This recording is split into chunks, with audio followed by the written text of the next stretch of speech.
From Iowa, you may be shocked. Look at this brand new CNN Time ORC poll of likely GOP caucus participants' choice for nominee. Newt Gingrich has faded.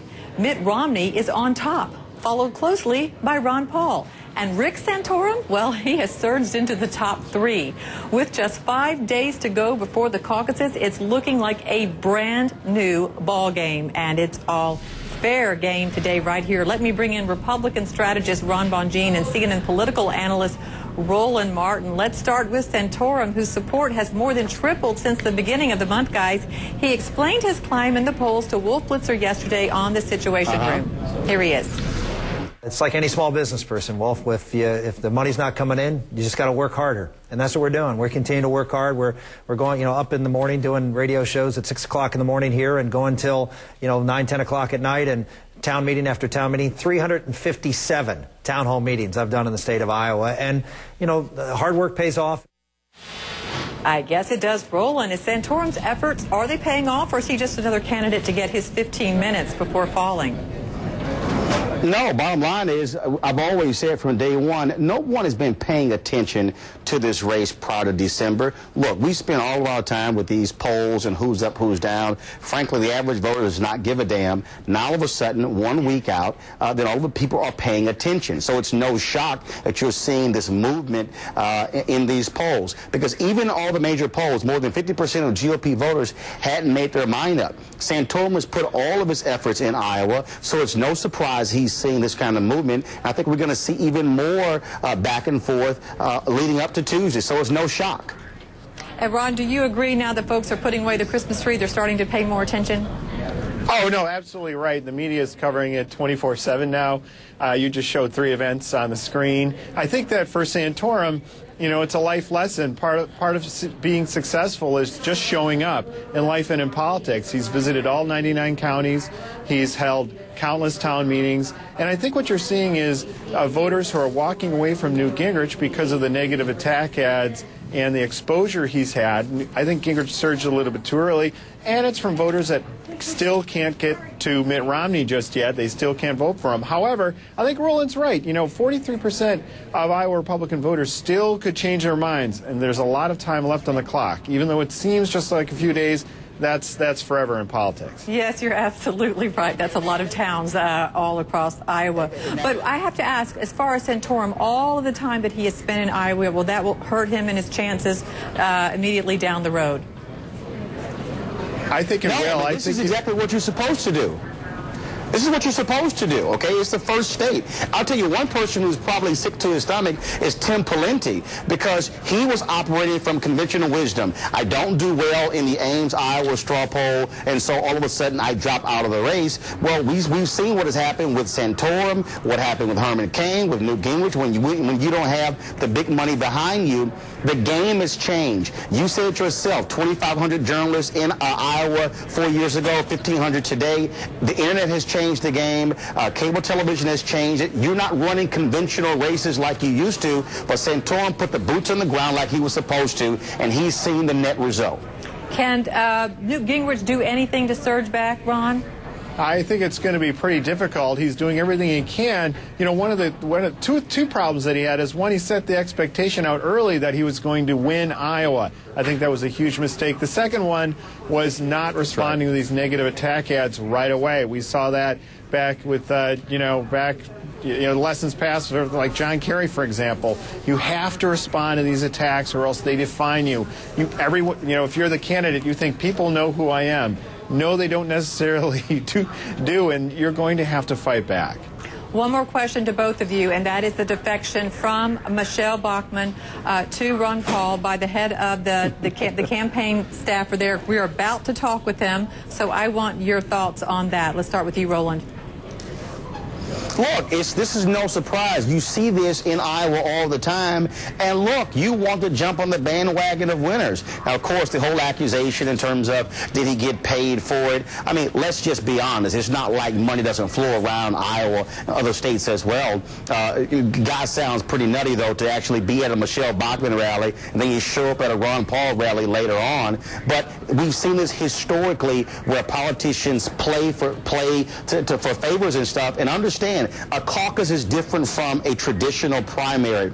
And so you can have fortunes change in the room. And so if you're Ron Paul, absolutely picking up somebody like this is a good thing for you. But that's what but it's Iowa, so it's no shock. Ron, go ahead. Yeah, no, I'd say it. You know, if he's stuck with Bachmann, Bachmann is a sinking ship right now in Iowa. She is not doing very well. It's understandable that he was looking to find a new campaign. It was rather surprising where he's going, but at the same time, that it's likely that Paul will probably place in the top 3 at this point. All right, well, stand by. So let's, instead of talking about him, let's talk with him. We'll come back to you in just a minute. Cool. Of course, if you haven't been following the GOP presidential race, now's a good time to start. Of course, the Iowa caucus is 5 days away, and the polls are as slippery as ever, of course. And a candidate who has had her share of ups and downs is lashing out at the top aide we are talking about who jumped ship. Here again, Michelle Bachmann's version of Kent Sorensen's defection. I had a conversation with Kent Sorensen, and in the direct conversation that I had with him, he told me that he was offered money. He was offered a lot of money by the Ron Paul campaign to go and associate with the Ron Paul campaign. No one else knows about that conversation other than Kent Sorensen and myself, and I know what he said to me about that. Sorensen had been the chairman of Bachmann's Iowa operations. He joins me now live from Des Moines. Mr. Sorensen, the congresswoman says you are a sellout. Are you? Absolutely not, Natalie. I do not I have that conversation never happened. And as much respect as I have for Michelle, the fact of the matter is it just didn't happen. And I think it's unfortunate that they're resorting to these type of tactics. So why did you switch, and why now? Well, I mean, I think we have a real clear opportunity here to defeat Mitt Romney. And, when you're looking at the polling that we are seeing both internally and what we're seeing released throughout the various media outlets, I think it was very clear that it came down to a race of two top-tier candidates, and those were Mitt Romney and Ron Paul. And I believe by far Ron Paul is the most conservative in that top-tier category. And I believe it's my duty, both to my family and to my state, to ensure that somebody like Mitt Romney does not walk away in Iowa as a victory, with a victory. Well, you are a state senator. Is this how politics kind of works in Iowa?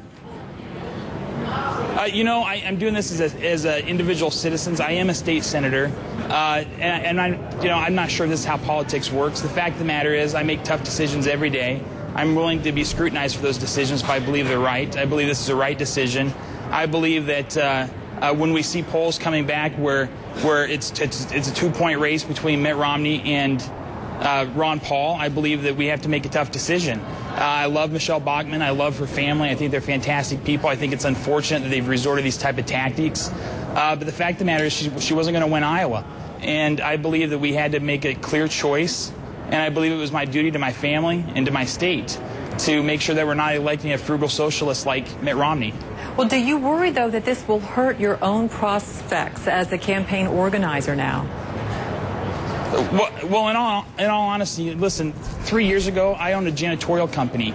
I never planned on getting into politics. I did it because I wanted to stand up for stuff I believe in, for issues that are important to me. The fact of the matter is, if I lose credibility or I lose the race because of this, my next race because of this, if I decide to run, I'm fine with that, as long as Mitt Romney's defeated in Iowa. Stand by, Kent, because we were just interviewing Ron Bonjean, Republican strategist. I believe he's been listening in. He has a question for you, Ron. Not necessarily a question. No, I just thought I think it's fascinating that you made the decision to go to Ron Paul. Why did you make the decision to go to Ron Paul instead of somebody like Rick Santorum? No. Well, it's very easy. Obviously, you guys are not in Iowa. In 2008, when I was running for the Iowa House, no one came to my aid. The Republican establishment said I didn't have a shot. There was no way I was going to win.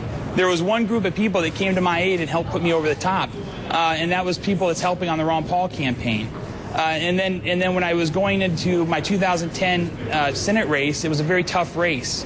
And I can't think of anybody that helped more than the Ron Paul people. Ron Paul himself came out and did 3 fundraisers for me, and leading up to the race, to the election day. And they door knocked for me. They lid dropped for me. They were the most dedicated campaign volunteers I had. And when I was going into this decision, you know, you can understand I started dealing with Michelle Bachmann in February, well before she was announced candidate. She approached me, asked me if I would be interested in coming on board with her if she decided to run for president. I was told that she was planning on doing that. I made a phone call to the Ron Paul campaign. I asked them what his intentions were. At that time, they didn't know if he was going to run or not. And, you know, they couldn't give me a definite answer. A week or two goes by, and I decided to join up with Michelle Bachmann. And now when I'm looking at this current race and the current status of the race, I think it's very clear that they came to my aid when I was in a tough race, and now I'm coming to their aid. And I believe that it's the right thing to do. Well, what if Ron Paul starts to slide? Is there a chance you could switch again, or are you sticking with him? No, I'm sticking with them. I'm sticking with them. I mean, listen, we have 4 days left here in Iowa. I believe that the caucus process in Iowa has worked itself out. I believe that Ron Paul has run a textbook campaign in Iowa. He's spent time here. He's invested in Iowa. He's invested in all 99 counties. And I believe that Iowans are going to reward him next week with a victory. Did it feel at all awkward, all of a sudden leaving Bachmann and showing up at a Ron Paul event at the microphone?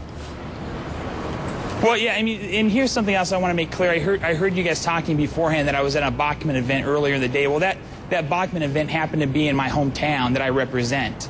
I attended the event because it was in my district, just like I attended a Ron Paul event there a month earlier. And, you know, if any presidential candidate invites me to attend an event in my district, I definitely do that. You know, I even would have attended probably a Mitt Romney event, but unfortunately he decided not to come to our area. And Ron Paul has invested time and effort, and I believe he needs to be rewarded for that. But, you know, it was awkward because I have friends on both sides. But when I came over to the Ron Paul campaign, it wasn't like I was going into a group of people I wasn't familiar with. These are people that had volunteered for me, people that door knocked for me, people that donated to my campaign, people that came and helped organize my campaign. And so, I mean, I felt like I was coming back to part of my family. Well, we appreciate your time coming on and talking with us about your decision. Kent Sorensen was with Bachmann, now with Ron Paul, and of course Ron Bonjean as well. Thank you for being with us, Republican strategists. Thank you all. Michelle Bachmann will respond live in the Situation Room with Wolf Blitzer tonight, 5 p.m. Eastern on CNN. Hear what she has to say to Wolf about this happening with her campaign just 5 days out. Well, an 8-year-old girl has become the face of the ugly